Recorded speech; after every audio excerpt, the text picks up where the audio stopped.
Seorang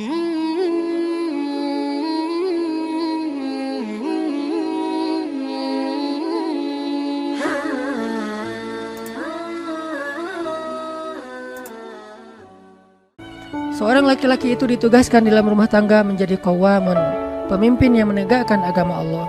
Mulai dari urusan-urusan yang wajib dalam syariat, mulai dari urusan pribadi seperti hijabnya seorang perempuan. Suamilah yang memperhatikan istrinya ketika keluar rumah, apakah hijabnya sudah syar'i, apakah hijabnya sudah menutupi aurat secara baik. Walaupun modelnya dibebaskan dalam agama, tidak ditentukan model dari hijab, hanya ditentukan batasan aurat dan nilai-nilai dari menutup aurat, diantaranya dengan longgar dan seterusnya. Apakah suami memperhatikan itu? Selain dia memperhatikan tentang istrinya cantik atau tidak, istrinya mungkin langsing atau gemuk dan seterusnya, harusnya dia memperhatikan juga tentang hijabnya istri, karena itu qawam terhadap syariat Allah. Suami memperhatikan dengan jeli, kadang mungkin istri memakai hijab agak nerawang sehingga suaminya mengatakan, "Mah, itu kayaknya kalau ada sinar matahari rambut mama kelihatan. Ini qawamun. Mah, parfumnya jangan kebanyakan, itu qawamun. Mah," dan seterusnya dan seterusnya. Ini adalah bentuk qawam. Begitu juga kita kepada anak perempuan kita, gadis-gadis kita. Dia berangkat sekolah, dia pulang sekolah, belajar apa di sekolah, belajar ngaji, sudah bisa membaca Al-Quran atau belum, hafal surat-surat pilihan minimal. Begitu juga belajar agama, kalau kurang materinya di sekolah atau kuliah, ditambah di rumah atau dengan cara melakukan taklim-taklim yang sifatnya private. Suaminya yang program, walaupun yang menjalankannya harus bersama-sama. Tidak mungkin dijalankan oleh suaminya saja. Tapi tanggung jawabnya ada pada diri seorang ayah atau suami, bukan pada istri atau seorang ibu. Makanya Rasulullah SAW bersabda, "Kullukum ra'in wa kullukum mas'ulun an ra'iyati."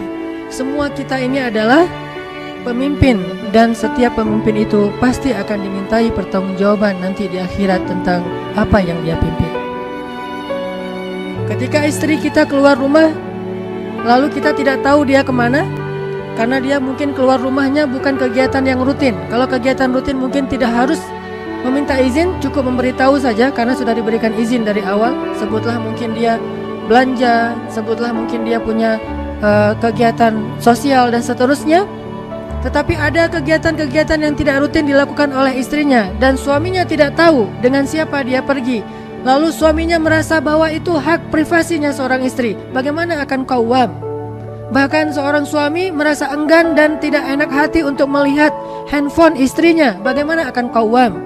Kalau dulu mungkin perempuan keluar dari rumahnya adalah dengan melangkahkan kakinya, hari ini dia tidak perlu melangkahkan kakinya untuk keluar dari rumah.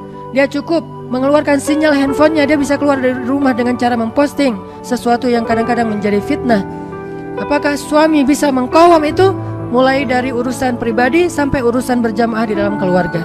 Inilah tugas suami yang pertama yang Allah katakan, ar-rijalu qawwamuna 'alan nisa. Dan jangan biarkan istri dalam hal ini justru membina kita, istri justru menegakkan agama untuk kita di dalam rumah, istri justru yang menjadi penyemangat bagi kita dalam kebaikan-kebaikan di dalam rumah tangga. Ini sudah tidak seperti sunnatullah. Makanya Nabi bersabda dalam hadis Bukhari, tidak akan beruntung suatu kaum yang dipimpin oleh perempuan. Tidak akan beruntung suatu kaum yang dipimpin oleh perempuan. Kadang pemimpinnya secara simbolik adalah laki-laki, tetapi secara fungsi adalah perempuan.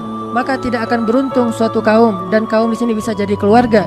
Tidak akan mendapatkan rahmat, tidak akan berkah, dan tidak ideal keluarga yang justru secara fungsi dipimpin oleh istri atau oleh seorang ibu, bukan oleh seorang ayah dan suami. Mari kita perhatikan lagi bagaimana fungsi kita di rumah tangga. Apakah kita hanya sebagai mesin ATM bagi keluarga kita? Apakah kita hanya sebagai pelengkap bagi keluarga kita? Apakah kita menjadikan rumah kita hanya sebagai tempat untuk tidur dan istirahat dari kepenatan kita beraktivitas? Ataukah kita menjadikan rumah tangga kita sebagai ladang dakwah?